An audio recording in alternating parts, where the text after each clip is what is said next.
Radhe Radhe. ब्रिजधाम channel में आप सबका स्वागत है। आज हम बैसाख की चौथ की कथा सुनेंगे और बैसाख की संकष्टी गणेश चतुर्थी कब है और इसका मुहूर्त क्या है वो सब भी आप जानेंगे। अगर आप सबको मेरा ये वीडियो पसंद आए तो प्लीज़ इसको लाइक से ज़रूर कीजिएगा और प्लीज़ मेरे चैनल को सब्सक्राइब कीजिएगा और कमेंट में राधे राधे ज़रूर लिखिएगा। बैसाख संकष्टी गणेश चतुर्थी इस साल 16 अप्रैल दिन बुधवार को है। बैसाखी संकष्टी गणेश चतुर्थी के दिन चंद्रोदय का समय 16 अप्रैल बुधवार को रात्रि के 10:10 पर होगा और संकष्टी गणेश चतुर्थी का प्रारंभ 16 अप्रैल 2025 बुधवार को दोपहर 1:16 से 17 अप्रैल दिन गुरुवार को सुबह 3:23 तक रहेगा। अतः 16 अप्रैल को ही बैसाख की संकष्टी गणेश चतुर्थी मनाई जाएगी। अब हम बैसाख की संकष्टी गणेश चतुर्थी का महात्म्य जानेंगे। एक बार माँ पार्वती ने भगवान गणेश से पूछा कि बैसाख माह के कृष्ण पक्ष को आने वाली संकट चतुर्थी को किस नाम से जाना जाता है।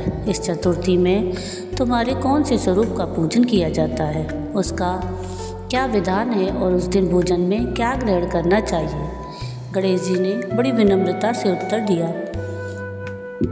गणेश जी बोले, हे माता, आपने बड़ा उत्तम प्रश्न पूछा है।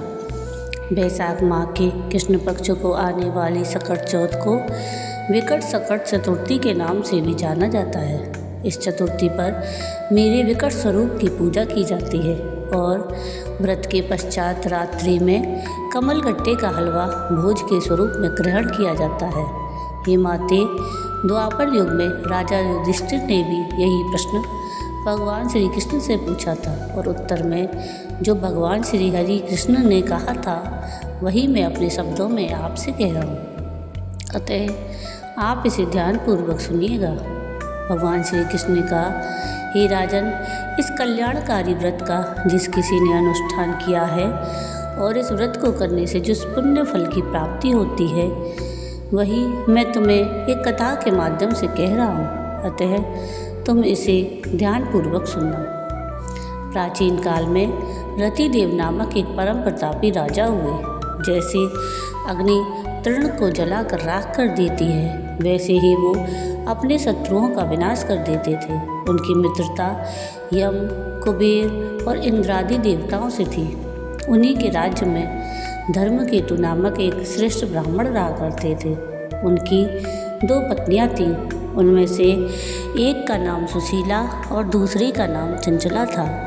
सुशीला शुरू से ही धर्म कार्य में अग्रसर थी और नित्य कोई न कोई व्रत अनुष्ठान किया करती थी। व्रत के फलस्वरूप उसका शरीर दिन प्रतिदिन दुर्बल होता जा रहा था।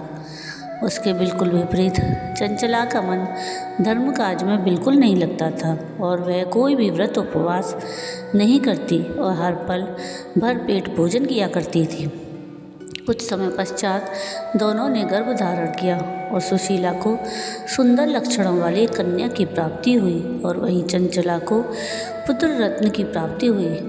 पुत्र रत्न की प्राप्ति होने पर चंचला का अभिमान उसके सर चढ़कर बोलने लगा।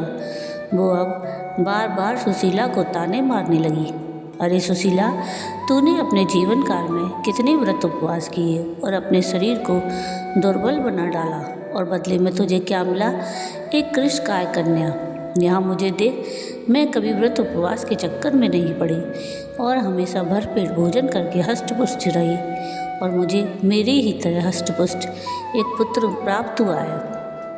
अपनी सौत के व्यंग सुन सुशीला के हृदय को आघात हुआ।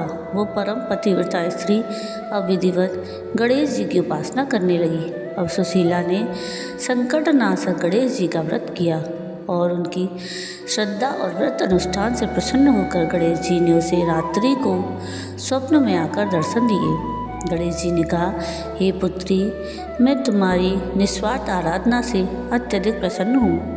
तुम्हारे व्रत अनुष्ठान से प्रसन्न होकर मैं तुम्हें वरदान देता हूँ कि तुम्हारी कन्या के मुख से सदैव मोती और मूंगा प्रवाहित होंगे। हे सुशीले, इससे तू सदैव प्रसन्नचित्त रहेगी।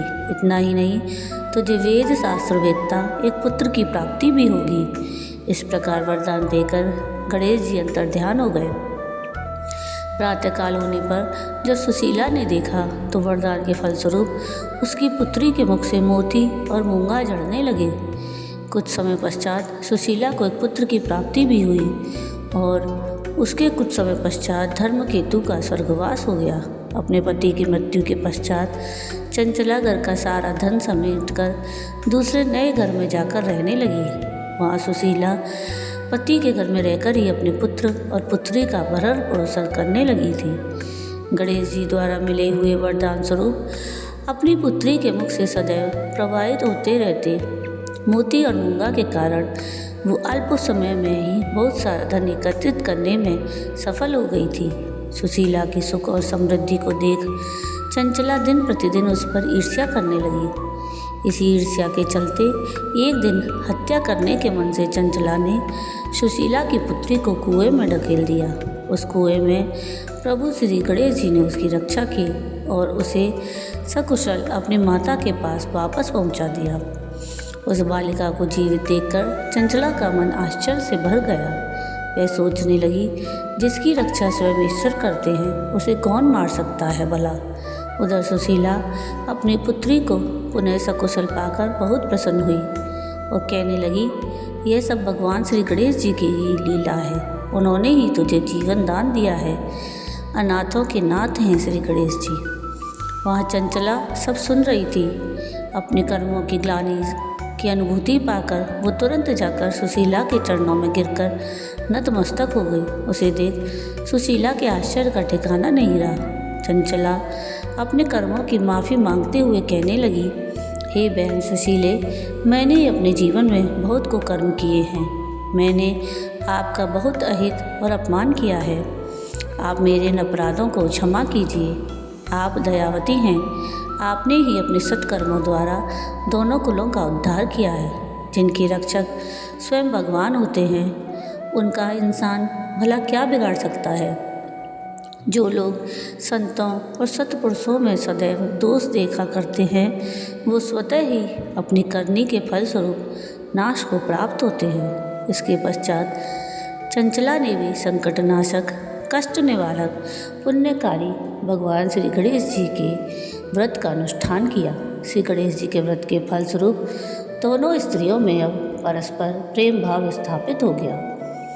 जो मनुष्य अपनी पूर्ण श्रद्धा से गणेश जी की पूजा आराधना करता है उसके शत्रु भी मित्र में परिवर्तित हो जाते हैं। जहाँ सुशीला द्वारा किए गए संकटनाशक श्री गणेश जी के व्रत अनुष्ठान से चंचला का हृदय परिवर्तन हुआ था। भगवान श्री हरि कृष्ण कहते हैं, हे धर्मराज, आप भी विधि विधान से इस संकटनाशक, कष्ट निवारक श्री गणेश जी का व्रत अनुष्ठान करें। इसके चलते आपको अष्ट सिद्धियों और नवनिधियों की प्राप्ति होगी। हे कुंती नंदन, आप इस व्रत का अनुष्ठान अपनी माता, धर्मपत्नी, सभी भ्राताओं के साथ कीजिए। इस व्रत के पुण्य प्रभाव से आपको पुनः आपके राज्य की प्राप्ति कुछ ही समय में हो जाएगी। श्री गणेश जी माता पार्वती से कहते हैं, हे माते, मैंने पूर्व काल का सारा वृत्तांत आपको सुना दिया। इस युग में भी इस व्रत से श्रेष्ठ और कोई विघ्न विनाशक व्रत नहीं है। तो ये थी आषाढ़ के चौथ की व्रत कथा। आपको ये कथा कैसी लगी मुझे कमेंट करके ज़रूर बताइएगा। और अगर आपको ये कथा पसंद आई हो तो प्लीज़ इसको लाइक शेयर ज़रूर कीजिएगा और प्लीज़ मेरे चैनल को सब्सक्राइब कीजिएगा और कमेंट में राधे राधे ज़रूर लिखिएगा। वीडियो पूरा देखने के लिए थैंक यू। राधे राधे।